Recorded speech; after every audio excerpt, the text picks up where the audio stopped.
Good morning, everyone. Welcome. There's still some people coming in, but we'll make a start because we do have presentations to do. So we want to try and keep it as scheduled as we can. So a big welcome to all of you. Thank you for your service and your star rating. I mean, all of you are here because you're a very high star rating, 4.95 stars. So well done. Give yourselves a pat on the back because it's really good. Today's session is all going to be about, or today's seminar is all going to be about growing your business, getting some tips from and ideas from people who have already done it, so they are continually to grow their own business. And we've also got someone from overseas, Mike, who's going to do a couple of sessions today, who's got a very successful business as well. So hopefully you get something out of it. I'm sure you will. Straight away, I'll get Jim to open it up now and have a chat to the group, and then we'll move on through the agenda. There is going to be a small change to the agenda due to a presenter getting unwell with COVID, so we have to quickly flip that up at the last minute. But hopefully today will be great. We'll do a Q&A throughout the day as well and get some feedback. So enjoy today. Hope you get something out of it, and I'll straight on to Jim. Okay, now I've got a... Oh, that's for that. Yeah. That's for that, not for this. You need that as well. What's that? You need that as well. This is for the recording. I need this as well, do I? Really? This isn't good enough? No, that's for the recording. That's for the here. So if you can speak loud enough, you don't need. All right. Can you hear me? Yeah. I think I've got a pretty loud voice. I don't need that. Okay.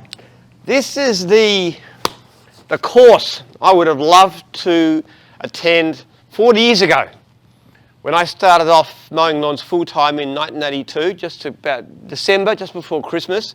I had a part-time business that I decided to go full-time because my academic career was obviously not going to go anywhere.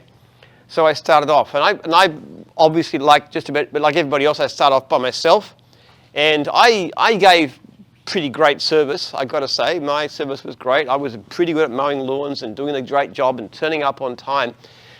And then I got to the stage of wanting to employ people, and it got to be very, very different. I had subbies on board, and I have to say, I was pathetic at it. I really, really was bad. I was doing things like building up, and then eventually I wanted to put workers on so I could build a business where I, major business. Wasn't that difficult to find clients in those days. And I wanted to build this business and employ people, but the trouble I had was that the workers that I had were not giving great service. They were not turning up, they were not doing a good job. I didn't have any systems of control at all. And I can remember vividly, we used to get a listing of the messages that came through. It was all very manual in those days through the phones. And for every new lead I get at least one complaint that was about equal in number. Not turning up, not doing a good job. It was absolutely terrible. And to be quite frank, one of the reasons that I wanted to franchise, because I thought I want to grow this business, and I'm not getting anywhere doing this because my service just isn't good enough, and I couldn't figure how to do it. So you can see how useful this would have been. See, what we've found in recent years especially is that we've got some people who are actually who are doing really successfully what I could not do back in the early 80s. They're actually, the astonishing thing about people like Dan and Jared, unfortunately, as Rocky said, Jared's not going to be here, but others as well, is that they managed to actually build a major business enough to get them off the road completely into management and also get 5.0 ratings, which is infinitely better than anything that I achieved back in those days.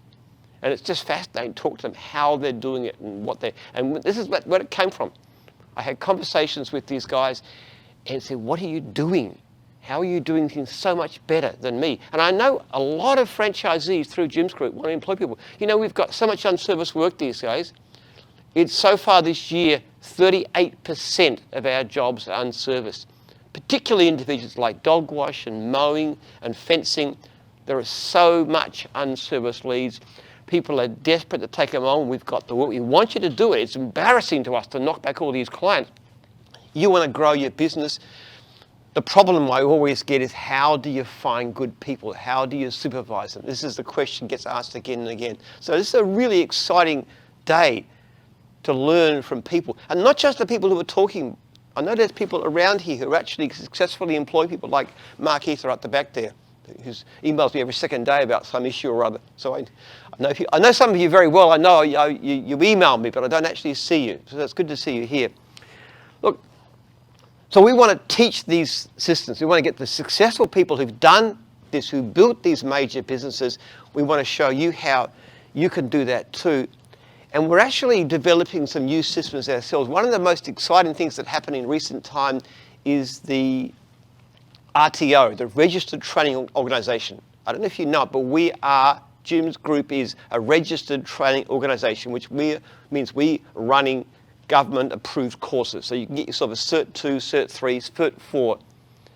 And one of the plans we have for this, and one of the attractions to draw people in, is say, come to us.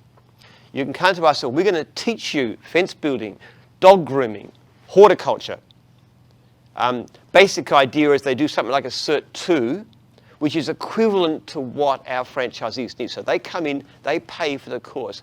We look at them, we trial them on the road, we screen them, we see how good they are as workers. Now you come to the end of the course, you've got three options. First of all, you could buy a franchise, which is obviously one of our ideas. You've already got somebody who's pretty good. You could potentially run your own business if you feel you can. Or we have franchisees who are desperate for workers. So then we're going to come to you, you're going to put your name down in a list. I'm looking for a worker in this area, and we come to you and we say, okay, here's somebody, this is their name, they've been through all the full training, they're equivalent to franchisee level training, they're groomers, they're horticulturists, they're fencers, they're handymen, whatever they are, and we've also checked them out in the field, and they're pretty good workers. Do you want to give them a try? So we're going to be able to introduce people to you. And we can go big scale. The idea is to run a big publicity campaign to say, come to us, because you go to a TAFE, you've got a qualification, that's it. You come to us, you do well, you've not only you've got your own business, or you've got a job, and people are eager to employ you. Can you see the power of that? And that's how it works from both points of view. We give you people pre-trained, pre-screened, and you just got to get them going. We're even in some situations, we can provide you with the equipment, like the dog wash trailer, or maybe even if you want to put somebody on a mowing trailer, we can actually provide that as part of the deal. We'll show you how to do that. There's contracts that we've been doing with Jared in particular, Jared Curtis in dog wash. So we can provide you with the equipment as well, and that's paid off basically out of their subcontract earnings. So anyway, that's all I've got to say. It's exciting to see you here, and everybody who's online too, watching this in the future. It's a great opportunity, and we're still working on this whole idea. But you know, when I started off the franchise, one of the visions I had right from the beginning was that I would have every one of my franchisees building a major business. And many franchisees have, many of you here have in this room. But we reckon we can go a lot further than that too. We can actually help anybody who's got that ambition to build a successful business, to get more income, to get off the road completely into management if you wish to, but also to do that while maintaining excellent customer service. So God bless you all. Have a great day.